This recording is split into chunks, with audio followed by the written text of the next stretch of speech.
សេចរឿងតពីភាគមុនពេលនោះសៀប៉ាយនិយាយទៅកាន់ម្ដាយរបស់គាត់ថាលោកតាមិនទុកខ្ញុំក្នុងខ្សែភ្នែកទេម្ដាយប្រាប់សៀប៉ាយថាត្រជាក់ចិត្តសិនទៅក្រែងកូនថាមានភ្ញៀវកិត្តិយសចាំជួយពួកយើងនោះអីសៀប៉ាយប្រាប់ម្ដាយថាថ្ងៃនេះស៊ីឈិនហ្វាន់មិនអាចមកទេអ្នកស្នងមរតកប្រកាសជាខ្ញុំសាច់រឿងបានឆ្លងដល់វគ្គបន្ទាប់ពូហ្វានកំពុងស្ទាក់ឡានរបស់ស៊ីឈិនហ្វានកុំឲ្យធ្វើដំណើរទៅកាន់ពិធីប្រកាសទទួលមរតក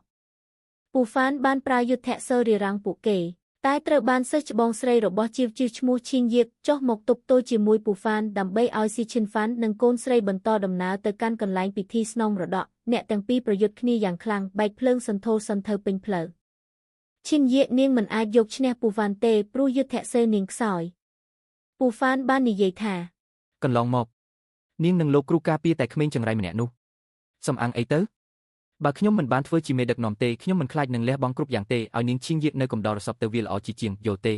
ពូហ្វានបានបញ្ចេញយុទ្ធសាស្ត្រដុំភ្លើងត្រូវចំដើមទ្រូងរបស់ឈីងយាកធ្វើឲ្យនាងត្រូវរបួសយ៉ាងដំណំពេលនេះពិធីជ្រើសរើសអ្នកស្នងមរតកត្រូវបានដំណើរការលោកតាបានថ្លែងអំណរគុណដល់ភ្ញៀវកិត្តិយសទាំងអស់ដែលបានចូលរួមក្នុងពិធីរបស់គាត់ដោយសារស៊ីឈិនហ្វាន់មិនទាន់មកដល់លោកតាសូមឲ្យអ្នកទាំងអស់គ្នារងចាំបន្តិចសិនតែម្ដាយសៀប៉ាយមិនព្រមទេគាត់បានប្រាប់ឲ្យលោកតាប្រកាសឈ្មោះអ្នកទទួលមរតកទៅស៊ីឈិនហ្វាន់ប្រហែលមិនមកទេពិតមែនហើយលោកតាខ្ញុំដឹងថាលោកតាចង់ឲ្យពិធីជប់លៀងគ្រួសារសៀវនេះជួបជុំគ្នាប៉ុន្តែស៊ីឈិនហ្វាន់គ្រាន់តែឲ្យកាដូ100ឆ្នាំទៅលោកតាតែប៉ុណ្ណោះឆ្នាំនេះប្រហែលជាមិនបានមកទេលោកតាបានប្រាប់ថាចាំបន្តិចទៀតទៅគេបានទូរស័ព្ទមកខ្ញុំគេប្រកាសជាមកជួបនឹងខ្ញុំមិនខានទេម្ដាយសៀប៉ាយបានក្រោកឈររួចនិយាយខ្លាំងៗទៅកាន់លោកតាប៉ាហេតុអីក៏ត្រូវចាំគេប៉ាមិនមែនឲ្យតម្លៃស្នងមរតកនេះទៅអាសម្រាមនោះទេមែនទេ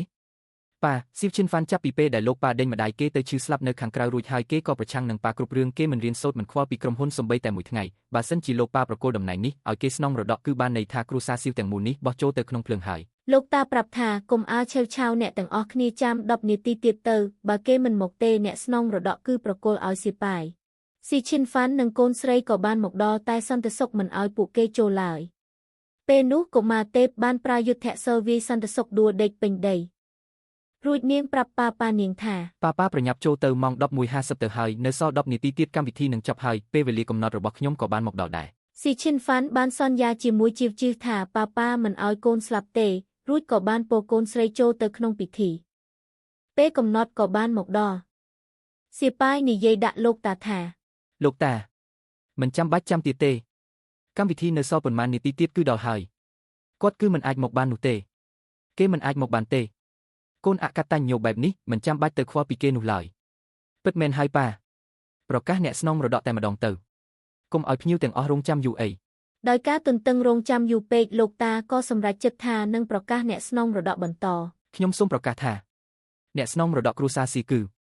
ស៊ីឈិនហ្វាន់និងកូនស្រីក៏បានមកដល់ម្នាក់ភ្ញាក់ផ្អើលគ្រប់គ្នាស៊ីឈិនហ្វាន់បានយកចិញ្ចៀនគុជមកជូនលោកតាតួឯករបស់យើងក៏ទទួលបានមរតកពីលោកតាពីអ្នកម្ដាយកូនខឹងខ្លាំងណាស់រួចនិយាយថាមិនបានទេខ្ញុំជំទាស់មិនព្រមឲ្យលោកតាប្រគល់មរតកឲ្យស៊ីឈិនហ្វាន់នោះទេជីវជឿនិយាយថានាងចិត្តអស់ពេលហើយឆាប់ស៊ីញេទទួលមរតកភ្លាមទៅពេលឈិនហ្វាន់កំពុងស៊ីញេក៏មានការរារាំងពីអ្នកម្ដាយនិងកូននោះតែត្រូវជីវជឿវាយផ្ងាជើងឈិនហ្វាន់ទទួលមរតកដោយជោគជ័យជីវជឿនាងសប្បាយចិត្តនិយាយថានាងលែងស្លាប់ហើយអរគុណប៉ាសៀប៉ាយនិងម្ដាយត្រូវបានឈិនហ្វាន់រកឃើញថាបានដាក់ថ្នាំពុលឲ្យលោកតាផឹកនិងបានលួចកឹបកេងលុយក្រុមហ៊ុនអស់ជាច្រើនលានលោកតាបានសម្រេចចិត្តដេញសៀប៉ាយនិងម្ដាយចេញពីគ្រួសារសៀចាប់ពីពេលនេះទៅនិយាយគ្នាសុកស្រាប់តែជីវជឿនាងដួលសន្លប់ឈិនហ្វាន់ប្រាឲ្យកូនចៅតាមរកសិស្សច្បងស្រីរបស់នាងដើម្បីមកព្យាបាលឲ្យជីវជឿតែរកយ៉ាងណាក៏មិនឃើញដែរឈិនហ្វាន់ប្រាប់ឲ្យខំរកបន្តទៀតរករហូតតតែឃើញស្រាប់តែឈិនយាកបំបាំងកាយចេញមកពីជញ្ជាំងទាំងខ្លួនមានរបួសស៊ីឈិនហ្វាន់សួរនាងថាយ៉ាងម៉េចហើយនាងឆ្លើយថាមិនអីទេឈិនយាកក៏បានចាប់ផ្ដើមព្យាបាលឲ្យសិស្សប្អូនជីវជឿនាងបានភ្ញាក់ដឹងខ្លួនឃើញសិស្សច្បងត្រូវរបួសក៏សួរថាសិស្សច្បងបងត្រូវសិស្សច្បងពូហ្វាន់វាយឲ្យរបួសហើយហេមិនអីទេសម្រាប់ប៉ុន្មានថ្ងៃលេងអីហើយឥឡូវនេះបងគ្មានសមត្ថភាពបញ្ជូនឯងទៅលើភ្នំវិញទេឯងរកវិធីទៅខ្លួនឯងចុះនឹងហើយអ្នកទាំងអស់គ្នាពេលដែលភារកិច្ចបានសម្រេចជីវជឿនាងត្រូវឡើងទៅលើភ្នំវិញដើម្បីទទួលតំណែងជាប្រមុខដឹកនាំនៅសំណាក់វ៉ាន់គួយ ជីវជឿប្រាប់សិស្សច្បងថានាងមិនចង់ទៅវិញទេនាងនឹកលោកប៉ាឈិនយៀប្រាប់ថាឯងមិនទៅមិនបានទេឯងត្រូវតែទៅបើឯងមិនទៅរាងកាយរបស់ឯងនិងគ្រឿងក្នុងរបស់ឯងប្រកាសជាឈប់ធ្វើការហើយនឹងស្លាប់ជីវជឿយំផងស្រែកផងថាមិនចង់ទៅទេចង់នៅកំដរប៉ាឲ្យសារតែខ្លាចកូនមានបញ្ហាស៊ីឈិនហ្វានសុកចិត្តធ្វើពុតជាមិនចូលចិត្តជីវជឿដើម្បីឲ្យនាងឡើងទៅកាន់ភ្នំវិញឈិនហ្វានបានស្ដីឲ្យកុមារទេពថាទីនេះមិនមែនកន្លែងអញទេត្រឡប់ទៅកន្លែងដែលអញគួរទៅប៉ាកុំដេញខ្ញុំចេញអីនៅមាននាងទៀតឆាប់ចេញដៃទៅជីវជឿនាងឈរយំនៅមុខមាត់ទ្វារយ៉ាងយូរឈិនយៀនាងបានដួលសន្លប់ស៊ីឈិនហ្វានបានចេញមកឃើញដូចនេះក៏នាំនាងចូលក្នុងផ្ទះដើម្បីព្យាបាលកុមារទេពបានយកដៃឪពុកដាក់លើដៃឈិនយៀពេលនោះមានយុទ្ធសេចេញមកចែងចាំងពេញបន្ទប់របួសរបស់ឈិនយៀក៏បានជាសះស្បើយជួយព្យាបាលឈិនយៀអស់កម្លាំងពេកឈិនហ្វានបានដេកលក់ដោយដៃរបស់គាត់អប់ឈិនយៀខូចណាស់តួឯករបស់យើងនេះគ្រាន់ប៉ុណ្ណឹងសោះអស់កម្លាំងដែរសង្ស័យលួចស្រឡាញ់ឈិនយៀហ្មងភ្ញាក់ឡើងមកពួកគេទាំងពីរមានអារម្មណ៍ថាអ៊ីនគ្នាជីវជឿនាងបានយកអាហារមកដល់ល្មមកុមារទេពឲ្យប៉ាបញ្ចុកអាហារបងស្រីទៅឈិនហ្វាន